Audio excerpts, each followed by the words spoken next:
नहीं है। कोई जिम्मेदार व्यक्ति उसकी जिम्मेदारी नहीं ले रहा है कि किसमें आज हम यहाँ हैं। अगर सरकार हमारी बात मांग पूरा नहीं करती है तो आने वाले दिन में बृहद आंदोलन हम लोग करने के लिए बाध्य होंगे। हम लोग को परमानेंट कर दे, हम लोगों को कुछ नहीं चाहिए, हम लोग को परमानेंट कर दे।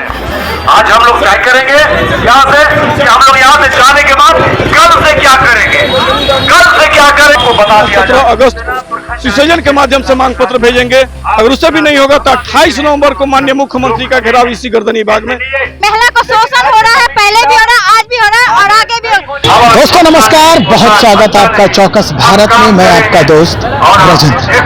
गर्दनी बाग में बिहार चिकित्सा और जन स्वास्थ्य कर्मचारी जो हैं आज जुटे हुए हैं। जितनी भी राज्य की एएनएम हैं जो संविदा पर बहाल हुई हैं वो आज यहाँ दिखाई दे रही हैं। इनके मुद्दे क्या है, इनके साथ क्या हो रहा है, सरकार किस तरह से इनके साथ पेश आ रही है, ये सारी जानकारी हम लेंगे।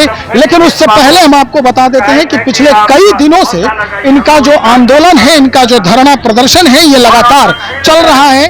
पहले ये अपने अस्पतालों में जहां पर पदस्थापित थे वहां पर इन्होंने अपना प्रोटेस्ट दिखाया, अपना ये जो आक्रोश है वो दिखाया और आज ये 18 जुलाई को ये पहुंच गए गर्दनी बाग में। और गर्दनी बाग में ये यहाँ पर जितने भी लोग हैं, जितने भी एएनएम हैं और जो कर्मचारी हैं वो यहाँ आकर धरना प्रदर्शन करें। तो चलिए हम सीधा बात करते हैं इनके जो मुखिया है, यानी जो इस पूरे संगठन के अध्यक्ष हैं, उनसे पहले हम बात करते हैं, फिर बाकी एएनएम जो हैं उनसे भी हम बातचीत करेंगे। ये क्या लग रहा है अमित जी, आप लोगों का जो प्रदर्शन हो रहा है इसका कितना फलसफा पॉजिटिव मिलने वाला है? कार्यपालक निदेशक राष्ट्र समिति के समक्ष आज का धरना प्रदर्शन आयोजित किया गया। आप देख रहे हैं कि हजारों हजार की संख्या में लोग आए हुए। गर्दनी बाग छोटा पड़ गया। अगर सरकार हमारी बात मांग पूरा नहीं करती है तो आने वाले दिन में बृहद आंदोलन हम लोग करने के लिए बाध्य होंगे।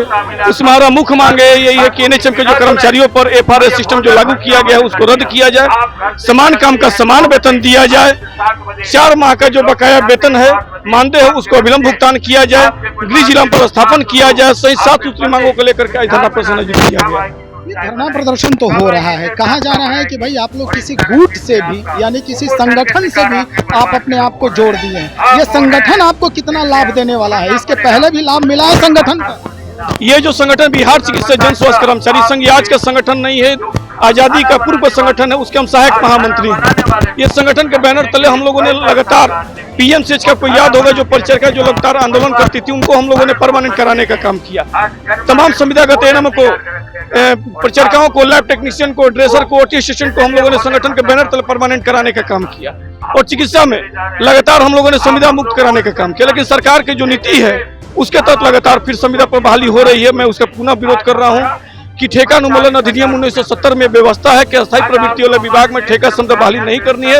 अस्थायी प्रवृत्ति का विभाग है स्वास्थ्य विभाग, यहाँ पर सभी को सेवा नियमित किया जाए। जब तक नियमित नहीं किया जाता तब तक न्यूनतम वैधानिक मजदूरी 26,000 का भुगतान किया जाए। ये तो वेतन की बात हुई, नियमित करने की बात हो रही है, लेकिन जो समस्याएं हो रही हैं, जो महिला कर्मचारी हैं वो कह रहे हैं कि भाई बहुत समस्या है, कभी कभी तो प्रताड़ना का भी शिकार होना। तो वही तो है, सवाल दर सवाल है, हमें जवाब चाहिए। अगर जवाब ना मिला तो फिर इनकलाब चाहिए। इनकलाब हम करने के लिए बाध्य। मजिस्ट्रेट आए थे, मांग पत्र ले गए हैं, थाना से भी लोग आए थे, सबसे हमारी बात हुई। उन्होंने बोला कि हम सरकार तक आपकी बात पहुंचाएंगे, मांग पत्र पहुंचा देंगे। उनके द्वारा बताया गया कि अविलंब हम वार्ता कराने का भी प्रयास कर रहे हैं। अगर वार्ता नहीं होती है तो पुनः 17 अगस्त को सुसैजन के माध्यम से मांग पत्र भेजेंगे। अगर उससे भी नहीं होगा तो 28 नवंबर को माननीय मुख्यमंत्री का घेराव इसी गर्दनी बाग में। तमाम एनएचएम हो, परमानेंट कर्मचारी हो, आशा हो, ममता हो, सबसे बात करके गर्दनी बाग को हम घेरने का काम करें। अमित जी स्पष्ट कर दिया है कि भाई गर्दनी बाग को घेरने का काम करेंगे। अब जो एएनएम है इनसे भी हम बात करते हैं कि दरअसल ये जो संगठन बन रहा है, संगठन पर जिस तरह का माहौल ये लोग बना रहे हैं, जो भीड़ यहाँ जुटी है, आखिर कौन सी परेशानी हो रही है जिसके वजह से ये लोग यहाँ पर जुटे हैं और संगठन के बैनर के तले ये अपनी जो आवाज है वो बुलंद करने का प्रयास कर रहे हैं। चलिए हम इनसे भी हम बातचीत करते हैं। भाई क्या है पूरा मामला, क्या है आप लोगों का? हमारा मामला है कि एफआरएस अटेंडेंस जो सरकार लागू की है उसको हम लोग विरोध कर रहे हैं, उसको हम लोग नहीं दे सकते हैं। एक बात बताइए, ये कितने दिनों से चल रहा है? ये हम लोगों का 8 तारीख से कंटिन्यू चल रहा है। इससे पहले भी शिकायत किया है आपने?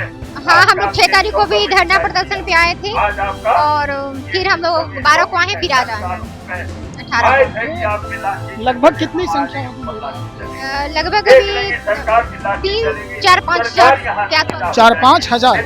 ये कहा जा रहा है कि भाई आप लोगों को नियमित नहीं किया गया है, आप लोगों को वहाँ पर जो अस्पताल है ओवर टाइम करवाना पड़ता है, कई तरह की परेशानियों से जूझते रहते हैं आप लोग। तो ऐसी परिस्थिति में सरकार के खिलाफ आवाज बुलंद करने में क्या ये जो गुट है, ये जो संगठन है, ये सहायक सिद्ध होगा? जरूर सहायक सिद्ध होगा सर। अगर हम मेहनत करेंगे तो सरकार को हमारी बातें माननी पड़ेगी, क्योंकि FRS अटेंडेंस हम लोग दे थे, लेकिन हम लोग एक जगह स्थायी होते तो दे सकते थे। हमारा एक जगह तो ड्यूटी है ही नहीं, हम अलग अलग क्षेत्र में अलग अलग आंगनबाड़ी पे जाते हैं, तो हम लोग एक अटेंडेंस नहीं दे पाएंगे, इसमें सक्षम नहीं है।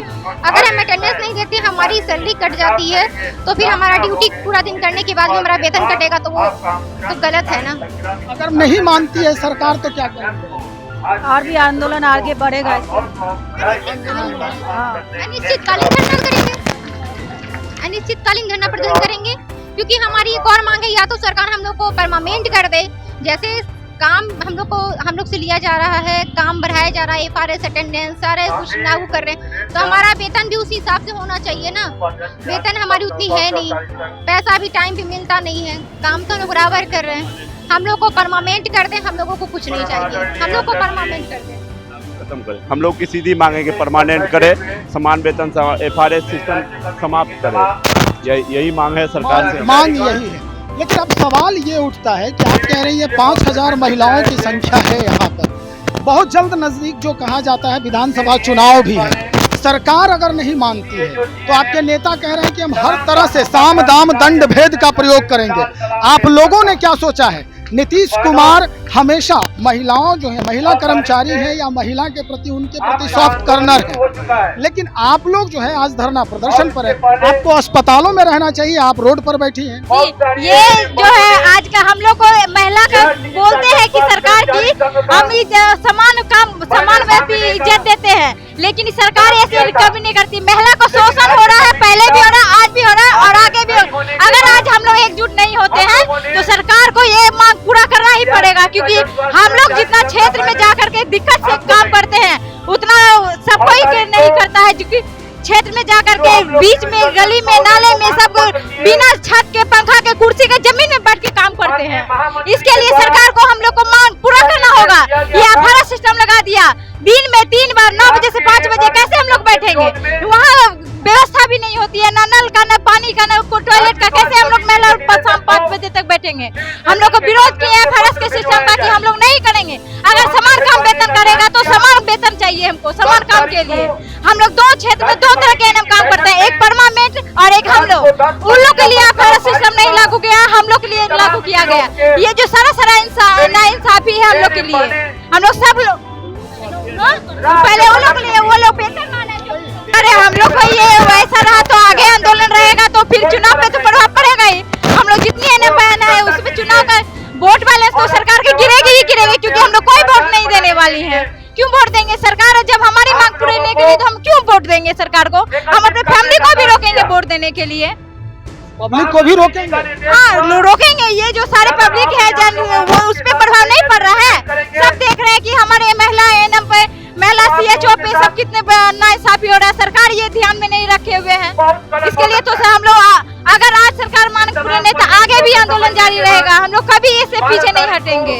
स्पष्ट कर दिया है महिलाओं ने। ये वो हमारे तत्व हैं जो पंचायती स्तर के जो अस्पताल होते हैं वहां पर जाकर हमारे नौनिहालों को हमारे घरों में ये देखभाल करती हैं, और जब विपरीत परिस्थिति आती है, रात हो या दिन हो, वैसी परिस्थिति में भी ये वहां पर हमेशा खड़ी होती है।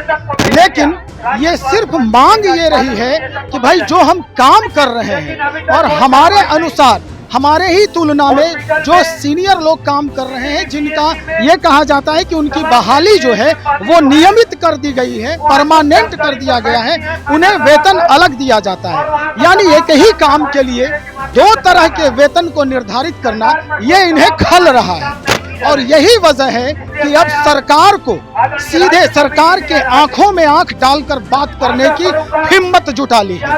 और निश्चित तौर पर इसका असर, अगर सरकार नहीं मानती है तो इसका असर आने वाले विधानसभा चुनाव पर भी पड़ेगा।